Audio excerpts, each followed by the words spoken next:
Hello, welcome back. We're playing this today, and my God, all I can say about this game is I freaking love it. I bought it. I bought it before it even came out. I pre-ordered it. I got like the 20% off discount. I hope you did too because this game is amazing. It's I think like 20 bucks on Steam.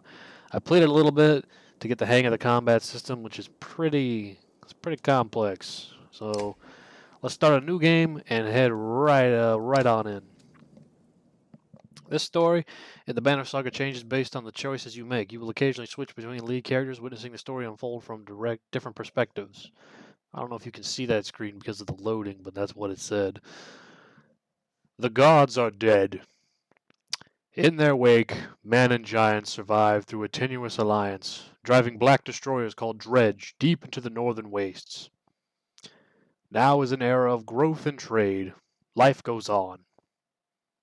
Only one thing has stopped: the sun. So there you go. You know the premise of the story. This game, it's got a lot of decisions that affect, like, what happens to you down the line and stuff like that, but I'll just let it speak for itself for a minute. Að sjá dreggjan á ferli neðanvor. It has been several long months on the road. The first signs of snowfall accost us on our approach to Strand, largest of the trade cities on the Val-human borders, and our last collection before returning to the capital. Several days ago, the sun simply came to a stop in the sky.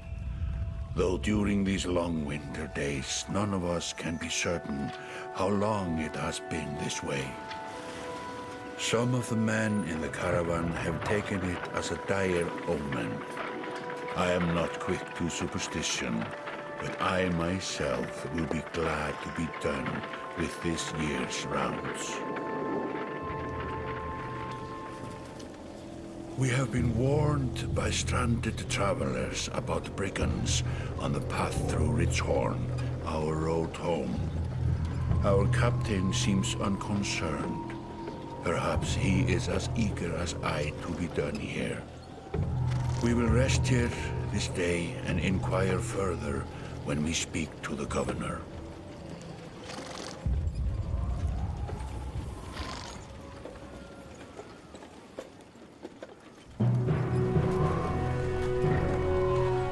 So those are the Varl, who are a race of giants with horns, as you can see. And they're total badasses in their attire.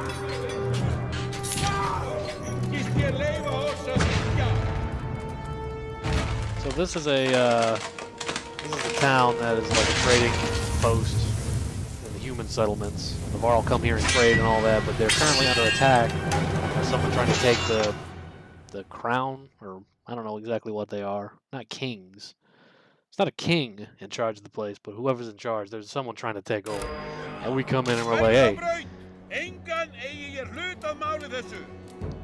I don't know. Speaking some weird ass language, him. So I'm gonna skip around all this stuff because I've already learned how to do combat. So we're gonna move right on up here. You click on a dude. Yeah. I already know. So we click on this. This dude has 5 health. We do 5 attack. Bam! 1 man down. You get renown for every kill. Renown is sort of like what you use to buy stuff and upgrade and promote your guys. It's a jack of all trades type item. Not even an item. It's like a currency and everything. So the blue squares are where you can move. The yellow squares are if you use a little willpower. Willpower is what you can use to boost up various stats. You can see over there on the left. And how much you can use the willpower comes from your exertion. So I can use as much as 2 willpower to add to something, including my movements. So I can move 2 extra spaces up, and I can hit for 2 extra damage. Is the basic premise. So I'm going to move this guy up here with the cost of 2 extra willpower. And he actually has a special ability called Tempest, where he will hit every enemy around him in a counterclockwise or clockwise motion, and he'll hit them for his regular attack damage. And You know, I think it's at the level 1 you only hit like the first 2 targets, but as you level it up you can eventually hit more targets with it. So we're going to target this guy and do the spin. Man, that does an enormous amount of damage. It drops both of them. So we're in pillage mode now. I still don't know exactly what pillage mode is.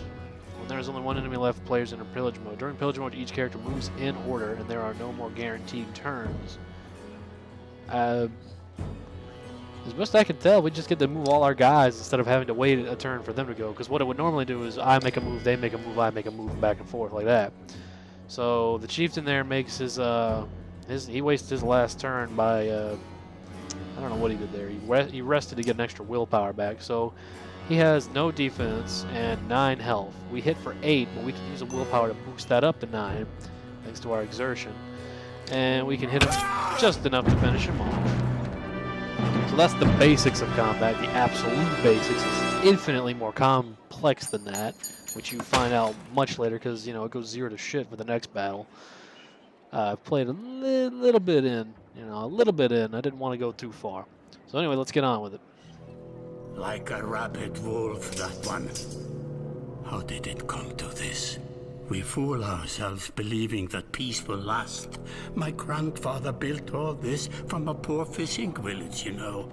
He watched the gods die, watched the chaos that followed, watched man and var slaughter each other, even before the threats arose. All we've done is traded one struggle for another. Now that there are no more threats to war against, we war against ourselves. This chieftain meant to kill me, and he's not the first. A dozen families in the city would gladly take my chair. This one had men waylaying merchants, both north and south of the city, strangling trade quite well, I would add, though he denied it to his last. This sort of wolf doesn't stop biting because the head is cut off. It just grows a new head.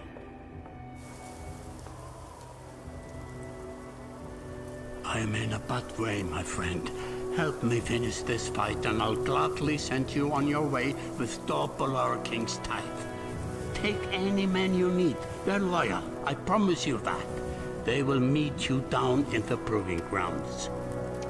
Alright, so a little bit of explanation for that. Our troop of people, or whatever you want to call them, our Varl gang, what they do apparently is they travel around collecting tithes for the king.